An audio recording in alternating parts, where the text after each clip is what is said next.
সকালবেলার থেকে কিন্তু অঝোরে বৃষ্টি হচ্ছে।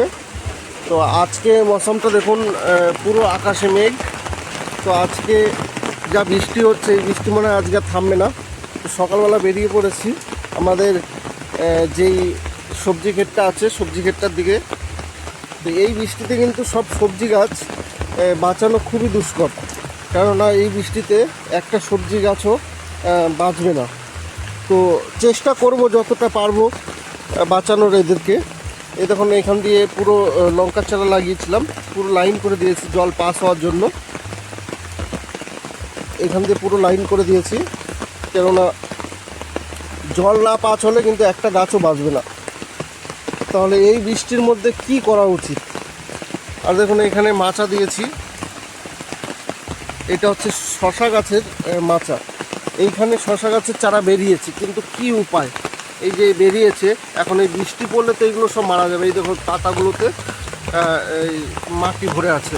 তো এইগুলোতে এই যে এরকম মাটি যদি ভরে থাকে, লেগে থাকে, তাহলে কিন্তু চারাটা মরে যাবে। এই দেখুন, এর যেই মাথাটা, মেন মাথাটা, তার মধ্যেই মাটি ঢুকে যাচ্ছে। তাহলে এটাকে করণীয় কি? এটাকে যদি আমি একটু চেষ্টা করি, হ্যাঁ, তাহলে কি করা যায় একটু চেষ্টা করি, দেখি যদি বাঁচাতে পারি। এই যে কয়েকটা এইভাবে যদি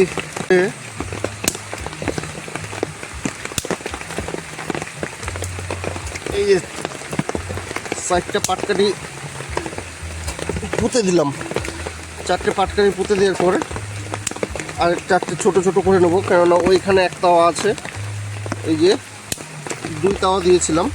এবার 4টে পাটকাঠি আমি এইখান থেকেও ভেঙে নিই।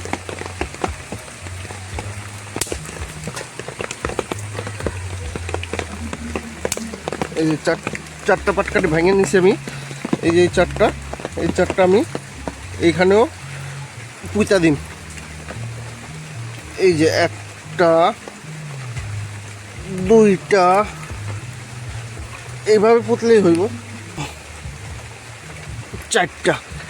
এবার এই 4টা গাছ এই গাছ কটা বাঁচানোর জন্য কি করুন? একটু জল দিয়ে ধুয়ে নেই, এখানে জল জমছে, ধুয়ে নিলাম। এই যে দানি নিলাম, ওইটা ঢাকার জন্য 2টো কচু গাছের পাতা কেটে নিয়ে আসি। বৃষ্টির মধ্যে খুব স্লিপ হয় এখানে। এই পাশ থেকে কেটে নিয়ে আসি, এইখানে আছে। এই দেখুন কচু গাছগুলো কত বড় বড় হয়েছে, একটা পাতাতেই কিন্তু অনেকটা হয়ে যাবে। এই যে একটা কেটে নিলাম, আর এইটারে কেটে নিই। আমি কিন্তু জোরে কোপ দিলে কিন্তু কেটে যাবে, আমি চেষ্টা করছি এটারে সামনে আনার জন্য। এই যে 2টা পাতা আমি কেটে নিলাম।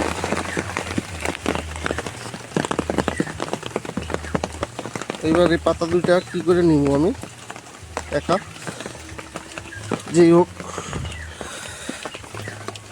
ওনার ছাতা মাথায় দিয়ে আছি তো। এই যে পাতা 2টা নিয়ে নিলাম, এই পাতা 2টা দিয়ে ঢেকে দিব। এখন যদি ঢেকে দিই তাহলে কিন্তু অবশ্যই গাছটার মরবে না। তো এইগুলো আপনারা যারা সবজি চাষ করেন, আপনারা তো জানেন এই বৃষ্টির সময় এই গাছগুলো বাঁচানো খুবই কষ্ট। তাই কি করবেন, যদিও চারা গাছ লাগান, তাহলে আগের থেকে ঢেকে দেওয়ার ব্যবস্থা করবেন, কেননা বৃষ্টিতে কোনো গাছ বাঁচানো যায় না। এই যে আমি এটাকে ঢেকে দিলাম এইভাবে, তাহলে এটার উপরে জল পড়বে না। এই যে এটাকে আমি ঢেকে দিলাম, এরকম করে ঢেকে দিলাম, এই দেখুন, তাহলে এটার উপরে আর জল পড়বে না। এই সহজ পদ্ধতি, এই বৃষ্টির জন্য মারা গেছে গাছগুলো, তাই আমি এখানে ঢেকে এই পদ্ধতিতে আমি চাষ করেছি। আপনাদের দেখাচ্ছি এখানের গাছগুলো কতটা সুন্দর আছে। এই দেখুন, পুরো সোজা হয়ে দাঁড়িয়ে আছে কিন্তু সব কটা গাছ। এখানে লাল শাক, আর এটা আমাদের দেখাতে পাচ্ছি কিনা জানি না, এই দেখুন এটাতে পালং শাক, আর এটাতেও লাল শাক আছে। দেখুন কতটা সুস্থ আর কতটা সোজা হয়ে দাঁড়িয়ে আছে। হ্যাঁ, তাহলে এই পদ্ধতিতে যদি এই বৃষ্টির সময় ঢেকে দেওয়া হয় তাহলে কিন্তু অবশ্যই গাছগুলো একটাও মরবে না। আর এই বেগুন গাছটা দেখুন বৃষ্টির জল পেয়ে, কিছু কিছু গাছ আছে যেইগুলো বৃষ্টির জল পেলে খুব সুন্দর হয়, যেরকম এই গাছগুলো, বেগুন গাছগুলো লেগে গেছে, একটু বড় হয়েছে, তাহলে এই গাছগুলো খুব সুন্দর হচ্ছে বৃষ্টির জল পেয়ে। এই লঙ্কা গাছের ক্ষতি বৃষ্টির জল পেলে, বেশি ভারী বৃষ্টি হলে। আর আপনাদের দেখাচ্ছি যে এইখানে যে গাছগুলো লাগিয়েছি এইগুলো কীরকম আছে।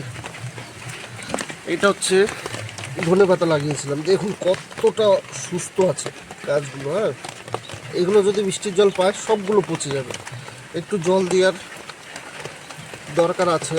আর আগের দিন লাগিয়েছিলাম, এই যে বেরিয়েছে চারাগুলো, এই একটা, এগুলো মূলো গাছ বেরিয়েছে।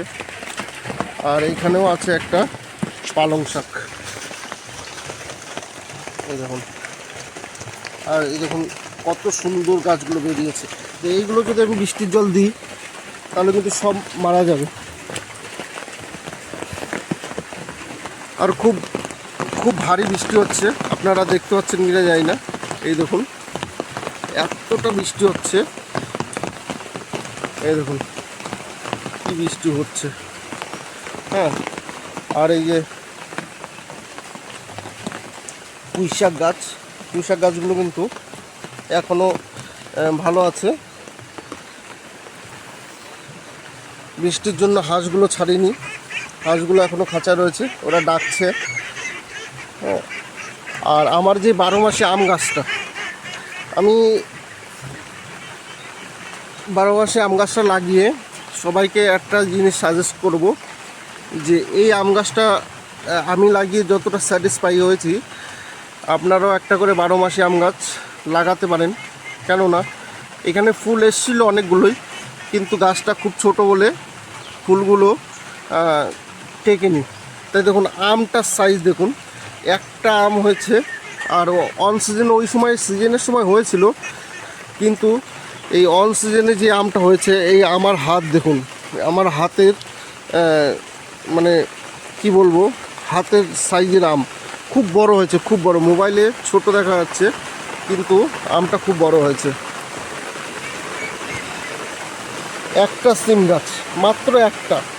হ্যাঁ, আপনাদের গোড়া দেখাচ্ছি, এই দেখুন একটা গোড়া, একটা সিম গাছ থেকে কত সুন্দর, মানে বোঝানো যাবে না বলে, এত সুন্দর গাছ। জিনিস দেখুন,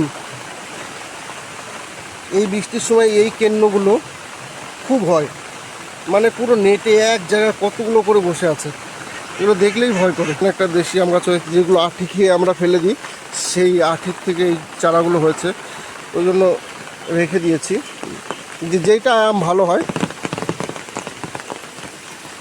তো আজকের এই সবজি ক্ষেতটা আপনাদের দেখালাম, আমাদের বাড়ির পাশেই এটা।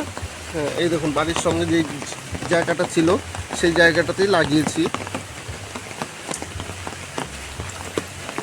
অনেক কটা ভেন্ডি হয়েছে, ভেন্ডিগুলো